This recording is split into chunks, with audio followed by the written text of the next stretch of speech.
jërë ngeen jëf mbokku déglukat yi asalaamaaleykum juróom-ñeenti waxtu moom mooy soog a jot ci guddi gi. li gën a fas yéene ko faram fàccee université Gaston Berger bu Ndar fi nga xam ne fa la ji amoon nag fi mu toll nii seen bëgg-bëgg leen rek la fexe nag bañ gën a nag bàyyi xel li nga xam ne kat moo nekk kaaraange étudiants yi nañ ci ñëw sax kenn ci ñoom ci njëlbeenu xibaar yi lañ seen fas yéene fàccee ba tey bokk na ci nag fët ak xët yi nemmeeku ci wàllu njàng mi wax ko ci dem nag am nañ ci xalaat yi duñ ci amal ab yëngu-yëngu dañ ci ànd kii di Amadou kii nga xam ne moo nekk nag Adama Ndione ci xibaar yi ba tey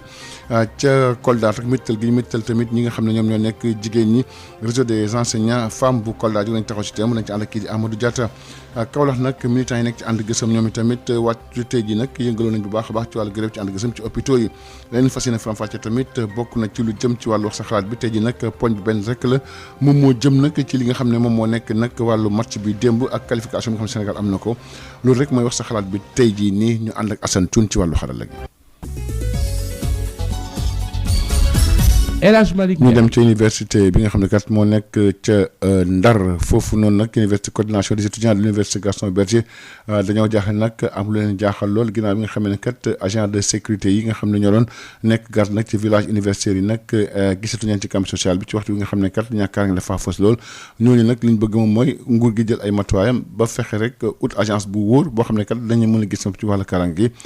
Ousmane Gueye mooy président wu séance coordination des étudiants de Saint-Louis ñu déglu Ousmane Gueye ci micro Yves Tendeng. ñaari fan yi ñu weesu dañ gis ne agent de sécurité yi doon nekk si biir village universitaire yi dañ quitté campus bi li tax ñu quitté ko nag ñun xamuñu te boobu ba léegi aussi yaakaar naa ne Sénégal yëpp ñoo ngi dégg ñuy wax si ay mbir yu jëm si wàllum insécurité ba nga xamante ne daaw def fi ko yàgg na fi commencé njëkk si ay sàcc téléphone jugee si ay agression par arme blanche aujourd'hui ñu ne dañ fi rey nit te loolu yëpp bu fi amee c'est parce que sécurité bi doyul ñu njëkk nag ba tey ji ñu gis ne agent de sécurité yi dañ quitté campus loolu nekk loo xam ne day tiital étudiants yi parce que étudiants aussi mënul guddi comme bëccëg du am benn agent de sécurité boo xam ne moom moo fi toog loolu di firndeel tout simplement li nga xam ne coordination des étudiants moo ngi ko doon xeex depuis ay fan lii day wane tout simplement que ne heure bu nekk moo xam guddi comme bëccëg nit ku nekk aussi ak quelque soit nature nit ki mën na dugg si biir campus def lu ko neex te dara du ko si fekk te loolu yaakaar naa ne autorité actuellement dañ ci war a jël ay mesures yoo xam ne ay mesures fermes la régler question bii ni une bonne fois pour toutes visites yooyu nga xam ne ñoom ñoo quitté nag xam nañ ne naturellement ñoom mënuñ régler question bi parce que nekkuñ ay professionnels à la matière léegi nag ñu ngi demandé autorités yi recteur comme directeur CROUS ñu engagé ay visites yoo xam ne ils seront à la hauteur bu jaree sax ñu engagé benn agence de sécurité boo xam ne moom mooy chargé wu ci li nga xam ne moom mooy kaaraange université bi que ça soit campus pédagogique comme campus social ñu jéem ko mutualiser bu weesee loolu aussi courant bi nga xam ne maanaam éclairage bi nga xam ne manqué na si yenn village universitaire wala si yenn allées yi ñu gaaw def ko le plus rapidement possible bu weesoo loolu tamit mooy barbelé yi nga xam ne dañ ko waroon def mu wër mur clôture université bi loolu aussi ñu taxaw ñu jublu si bu weesoo loolu aussi ñu ngi leen di ñaan porte universitaire yi nga xamante ne amuñu ay buntu moo xam portail bi njëkk ak portail ñetteel bi ak portail bi nekk côté village Sànnaar ñu defaral ko ay porte fexe ba wut ay vigiles yoo xam ne ñoom ñoo fa xëy di xel di pointer pour au moins améliorer sécurité bi au niveau de l'université Gaston Berger de Saint-Louis léegi nag autorités yi maanaam directeur CROUS bu deful li nga xam ne moom la war a def si 24 heures yi ñëw def le tout pour que vigiles yi jéem a dellu si waat si biir campus bi ñun en tant que coordination des étudiants de Saint-Louis dinañ jël suñu responsabilité dinañ def le tout ak nuñ ko mën a amee pour que vigiles yi retourné waat si biir université. ñu wax ba tey ci wàllu violence ci fi nga xam ne kat muy bërëbu jàngukaay yi coalition des organisations en synergie pour la défense de l'éducation di COSYDEP nag gën mu ngi ciy jëkk xar tànk tuwayam def ci kéemtalaay kàttanam fët gi ñemeeku nag ci bërëbu jàngukaay yi nekk na loo xam ne kat war nañ cee bàyyi xel bu baax a baax moo tax COSYDEP nag commandité ab étude loolu nag jëm ci lan moo ko waral oo ci nag ñëpp ñoo xam ne yëngu ci wàllu njàng mi te jënd lañ ko doon fësal dañ ci ànd ak kii di Adama Ndione. daara yi bëri na fitna yéen ñëpp moo leen ko seetloo da ngeen di gis ni at mën di génn bi école yi tëj école yu bëri xale yi dañ dem lakk tablement yi jël seen ay blouse xotti ko gis nañu ay enseignants yoo xam ni jàngalekat yu nga xam ni seen ay ndongo daara dañ leen a duma dañ leen a sonal dañ leen a mitital mais dañuy dem ci constat ni Sénégal dëkk bi ci boppam violence moo fi commencé bëri ci kàddu ci jëf même ci wax dafa am wax yoo xam ni lépp defante la daal defante loolu yëpp daf ñuy wan ni kon am na fitna ci suñu l'école. lii di dëggal wàllu violence bi tàbbi ci barabu jàngukaay yi muy mbir bi gën di yokk saa su ne te jàmp na ngir ñu teel ko saafara bu ñu sukkandikoo ci Jibi Jaxate mi sociologue di coordonné projet bi def njàngat ngir xeex wàllu violence bi ci l'école bi ci mim réew. ñi dañu war a fexe ba yenn jikko yu rafet yi ñu indiwaat ko ci école bi yenn royuwaay yu baax ñu indiwaat ko ci école bi léegi ñu ngi koy gis ni école yi ci boori ñu ngi leen di jox ay tur yoo xam ne ki ñu ko jox ci dëkk ba la bokk loolu baax mais baax na tamit ñu fexe ba xale yi xam ko jox ko tur bu baax na mais fexe ba ñu xam tur boobu ki ko yor ban comportement la amoon yan jikko la amoon ba nit ñi mën a roy ci moom. yenn module yi nga xam ne dafa doon am ci école yi te léegi ñu xaw koo soofantal yu mel ni éducation civique yu mel ni éducation morale ñu lay jàngal ni nit ñi la war a taxawee ak ay wéejuram nii la war a taxawee ak ku ko mag nii la war a waxee warul jëfee di et cetera. muy jàngat bi ñu def lëkkaloo ceeg acteurs yi seq éducation bi yëpp rawatina ñii di élèves yi Mamadou Ndiaye yore projet bi ci COSYDEP. violence bi bu ci bëggee indi réponse dañ koy jàngat pour xool lan moo ko waral élèves yi seen bopp ñoom ñoo def à travers des débats ñu répondre ñu indil ñu ay propositions de solution ñu boole ko nag suñu sociologue bi le professeur Djibi Diakhaté approfondir analyse yi indi ay njàngat wane forme violence yi ak solution recommandation yi. élèves yi wax ne noppi nañu ngir dugal seen loxo ci mbir mi la koy wane mooy sketch bi ñu def ngir wax déet ci violence bi ci barabu jàngukaay yi. Je m'engage pour lutter contre les violences en milieu scolaire. Je m'engage à lutter contre les violences en milieu scolaire. Non violence en milieu scolaire.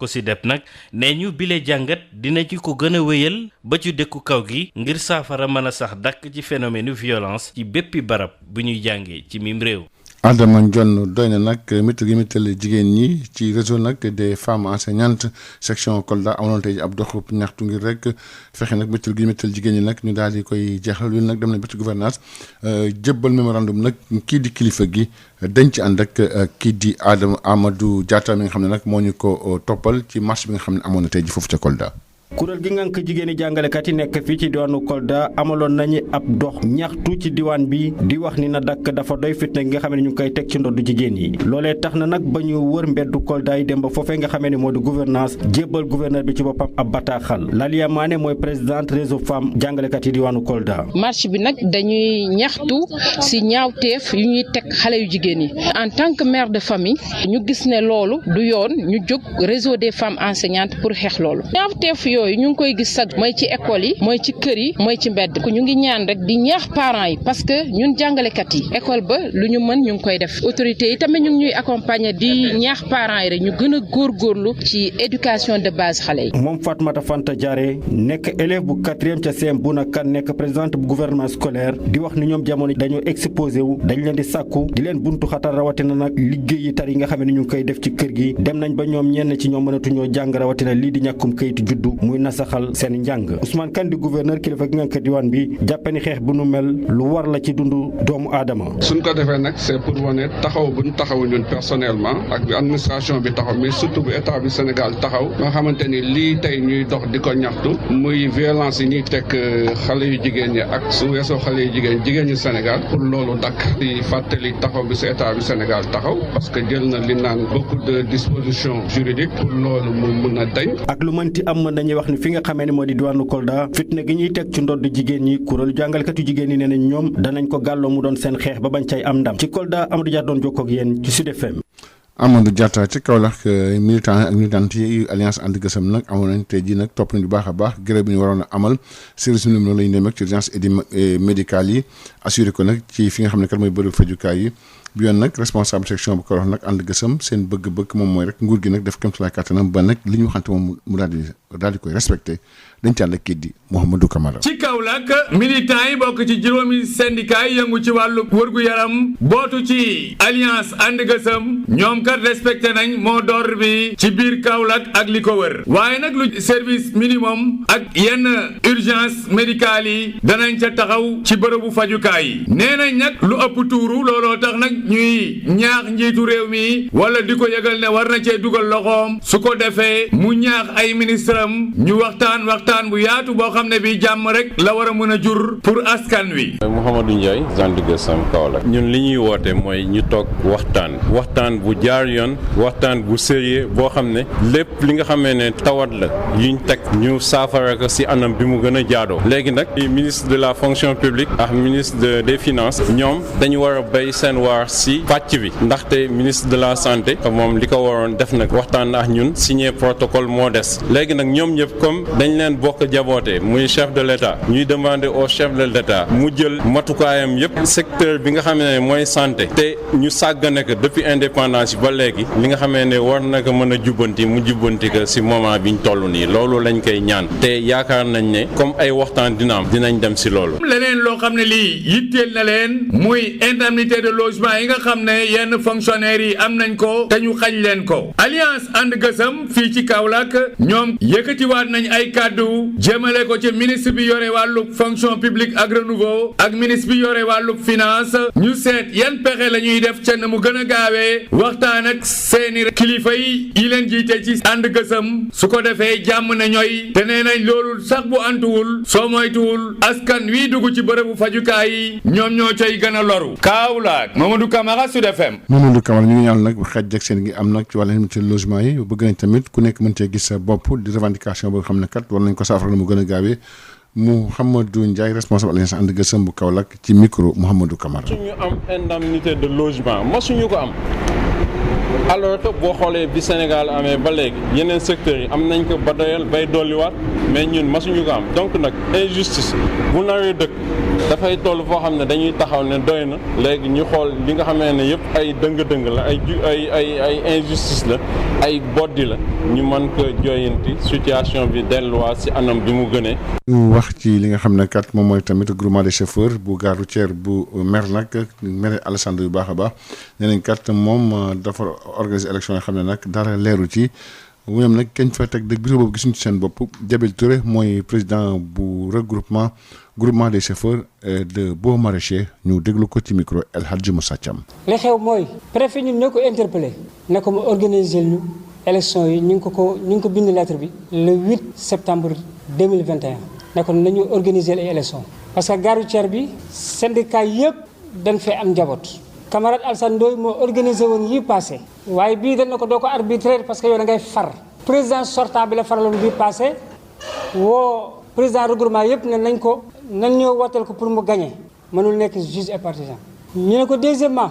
da ngaa yor sunu xaalis ñun candidat yi kenn ku nekk joxoon na la ñetti candidat yi kenn ku nekk joxoon na la 250 000 250 000 yooyu boo ko boolee ñett mooy 750 000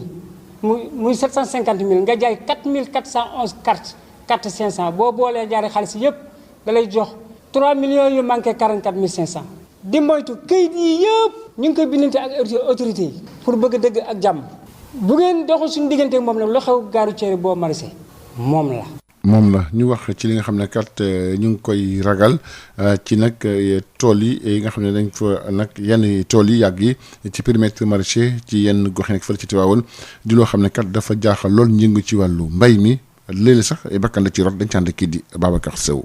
ak yuux goo xam ne gi jur na njaaxle ci jafe-jafe yi nga xamee ni teen yu yàgg yi nekkoon ci biir dëkkaan yi ci département bu Tivaouane fonctionné tuñu ba ñu fi indee forage yu bees yi ba léegi di ay teen yoo xam ni mënatuñu leen gis ndax suuf si nga xamee ni daf leen a nëbb di teen yoo xam ni andi na njàqare lenn ci askan wi nga xamee ni mbay mi daf leen itteel nekk ci dëkkaan yi nekk ci département bu Tivaouane diggante Thilmakha Mbakol Ñaaxeen Mbayeen ak Ngagne Diouf di fàttali yàggul benn yoon am na benn baykat boo xam ni mekkoon teen yi ni mel ci booru toolam doon ko jéem a gasaat ngir andi li nga xam ni moo di ndox waaye day ca mujjantal ga dafa mujj daanu ci teen bi daal day ñàkk bakkanam ñu déglu ci kenn ci askan wi nga xamee ni mi ngi ci yeewoo ci Thilmakha fekke li ni mel. tiis bu métti boo xam dal na ci waa commune bi yëpp te li ko waral mooy tey ndax loolu xam nga ni métti na li waral nag tey naqar yi mooy teenu bi nga xamante ni moo nekk dañoo dajaloo defaraat seenub teen ka nga xamante ne moo duggoon ca teen ba di gasaat teen bi kooka yàlla moom ma bakkanam la ko waral mooy buum gaa dagg mu tàbbi ca teen ba man loolu métti na jaaxle boo xam ne gi yokk na ci baykat yi rawatina suñu nemmeekoon ni lii di nawet bi soreetul di jamono joo xam ne ji ndoxum taw bi day gën a andi ay jafe-jafe ngir ñu nemmeeku teen yooyee nga xam ni ñoo nekk ci dëkkaan yi ci département bu Tivaouane Babacar Sow ci jokk ak yéen pour Sud FM.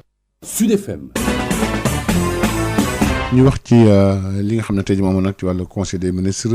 ginnaaw bu mu nag gërëmee rafet lu baax sant tamit sénégalais yi ci ak encadrement beeg ministre beeg ñëpp ci ndam li nga xam ne Sénégal am na ko démb daal di qualifié ci wàllu CAN bi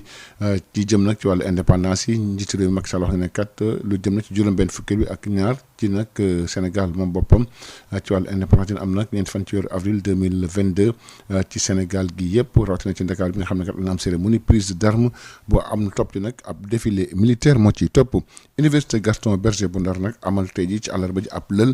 cérémonie officielle challenge bu entrepreneuriat rural def ak ay jigéen ñoom ñoo ko daan amal ak loolu nag jëm ci wàllu changement climatique ak li ni mel dañ ci ànd ak kii di Yves Tendeng. bëri nañu lool fii ci Ndar jigéen ñu nga xam ne ni ñoo ngi bénéficié wu ci projet bii ñu duppee ACSA nga xam ne ni benn bànqaas la bi ëmb ay acteurs yu bëri yu bàyyeeku ci gox-goxaan yi nekk ci kaw gi te ñoom ñëpp ñuy liggéey ngir sukkali lii ñuy duppee sécurité alimentaire ak adaptation au changement climatique kii di Seydou Nourou Sall doon jàngalekat ci UFR Agro bu daara ji kawe gi di Gaston Berger bu Ndar mooy coordonnateur bu projet AXA bile. alors solo ndaje bi nag dañu am benn projet boo xamante ni bu ñuy woowee AXA mu doon projet boo xamante ni aussi waa moo ci ànd ak ñun financé ko depuis 2017 ba léegi projet bu am solo projet bi nag li ko wënd moom dafa doon li nga xamante ni dañuy fexe dajale képp koo xamante ni yaa ngi liggéey ci mbirum mbay muy baykat yi seen bopp d'abord baykat yi surtout nag dafa doon baykat yi jigéen ñi mooy ñi dëkk Mbundum ba Potou maanaam juróom-ñaari localité la donc projet bi dafay gën a yóbbu mbaykat yi ci li nga xamante ni mooy mbay mu sell maanaam wàññi tooke yi ñuy def ci biir tool yi wàññi engrais yi ñuy def ci biir tool yi. ci biir lël bi ñu daal di fa sargal fukki projet yi gën a ràññeeku ci ñaari fukk ak juróom-ñaar yi ñu tànn ci diwaan gi. ñaar fukk ak juróom-ñaari projet yooyu ñëw taxaw nag ci kanamu benn jury ñu présenter seen projet jury bi nag xool. projet yi nga xamante ni du caaginu sax projet yi gën a baax waaye projet yi nga xamante ni daal ñoom ñoo raw muy fukki projet. muy projet bu nga xam ne ni bu ci nekk dina jot ndimbal bu toll ci 1 million ci suñuy koppar ngir jàppale te gunge jigéen yi ko tëral. fukki projet yooyu nag ànd ceeg aussi waa dañ leen di def benn financement initial boo xamante ni moom moo leen di permettre seen démarrage. ñu jot fa nag ci biir lël bi weccoo seen i expérience waaye itam ci benn panel bu nga xamee ni liñ ci doon waxtaanee bokk na si wàllum entrepreneuriat féminin ci diwaanu kaw gi fii ci bët gànnaar ki doon jokkoo ak yéen fii ci Saint-Louis Yves Tendeng Sud FM. ñu wax ci li nga xam ne kat mooy xeex ak wàllu changement climatique du projet de renforcement résilience écosystème ak tamit communauté yi nga xam ne kat dafay jànkuwante ak ay mutations yu gaaw ci wàllu côte ci Afrique de l'Ouest ñu ngi ko amoon nag ca Saly ngir rek dëggal loolu waaye tamit ci lu jëm ci wàllu expérience yi nga xam ne nemmeeku nañ ci wàllu woonu projet boobu nag dina soxal juróom-benn dëkk bokk na ci Mauritanie Guinée Cap-Vert Gambie ak Guinée Bissau ñu toll ci rek juróom-ñeenti millions ci xaalis euro lañ ci dugal pour juróomi at. fukkeelu édition forum côtier ak marin boobu nag ouest africain bi nekkoon occasion boo xam ne kat waxtaan nañ ci lu bëri Baba Sène moom responsable cellule communication ministère de l'environnement et du développement durable ci micro Moustapha Sall. convention bi ñu signé tey diggante PRCM le partenariat pour la conservation du littoral ak fonds français pour l'environnement pour jàppale communauté yi nga xam ne dañoo nekk ci tefes gi nga xam ne dañu nekk ci géej gi ñi ko dëkkee pour jeexital yi nga xam ne changement climatique yi am na ko ci ñoom ñu wàññi ko ci seeni activité nga xam ne danañ mën a di doxal di développer ay activités yu nga xam ne dana leen dimbale ci ñu mën a li ñuy wax résilience ñu def ko mooy maanaam mën a dékku coppite mettital bi nga xam ne soppite jamono jaww ji li ñuy wax environnement andi na ko ci dëkkinuwaay parce que xam ngeen ko géej gi di avancé xorom si di yéeg di jël fi ñu doon bayee di yàq kër ndox mi di yéeg di yàq dëkkuwaay yi yooyu baax na ci ñi nga xam ne ñoo dëkkee foofu te mënuñu toxu dem feneen ñu jàppaleen ci ay jumtuwaay yi nga xam ne yi dana leen mën a dimbale pour ñu mën a wéy di dëkk foofu. kii li ñu PRCM mooy ñi nga xam ne tey ñoom ñoo waral ndaje mi fii PRCM mooy partenariat régional pour la conservation du littoral ak fonds français pour l'environnement ñoom ñoo signé tey convention bi mais am na yeneen partenaires yu nga xam ne danañ leen fekk si pour signer ñoom itam seen wàll ci convention boobu. bi loolu la ñuy yaakaar avant ñuy jeex parce que ni ko président PRCM waxee léegi am na yeneen partenaires Banque mondiale ay maawa yu nga xam ne danañ ñëw fekk si convention boobu pour dëgëral ko. ñu wax ci li nga xam ne kat mooy compétitivité filière mangue ak oignon programme d'appui à la compétitivité ci Afrique sowu jant liggéey ngir rek fexe ba acteurs yi mën cee gis seen bopp li ñu ci bëgg nag moom mooy fexe ba loolu gën ko dëgëral wàllu mbay mi waaye tamit ful li nga xam ne kat mooy entreprise yi ngir mën a jot ci marché bu baax a baax ci wàllu système commercial international bi di programme boo xam ne Union européenne moo ko financé dugal ci loolu nag mu soxal juróom benn di région yoo xam ne que la yëngu ci wàllu mango ak tamit lii di soble ndaje mi nag amul na ak ministre bi ñu dénk wàllu woowu noonu Oulimata Fall coordonnatrice programme d'appui à la compétitivité en Afrique de l'Ouest ñu déglu ko ci leeral ci micro Moustapha Sall. alors PACA au Sénégal programme la boo xam ne dafa ñëw pour jàppale état Sénégal ci renforcer koom-koomu entreprise yi mu ñëw di jàppale ñaari filière ci secteur de l'agriculture muy mango bi ak soble bi jàppale boobu pour gën a kàttanal filière yooyu nga xam nañ ni am nañ importance bu baax ci économie sénégalaise bi te am nañ yaakaar ni tamit bu ñu jàppalee filière yooyu agriculture bi dina jëm kanam te koom-koomu réew bi tamit dina jëm kanam léegi si biir jàppale boobu ñaari fànn la ñu am principalement benn bi def suñu kéemtalaay kàttan pour jàppale producteurs yi nga xam dañuy yëngu ci mango bi ak ci soble bi pour ñu mën a booloo sanc seen société coopérative boo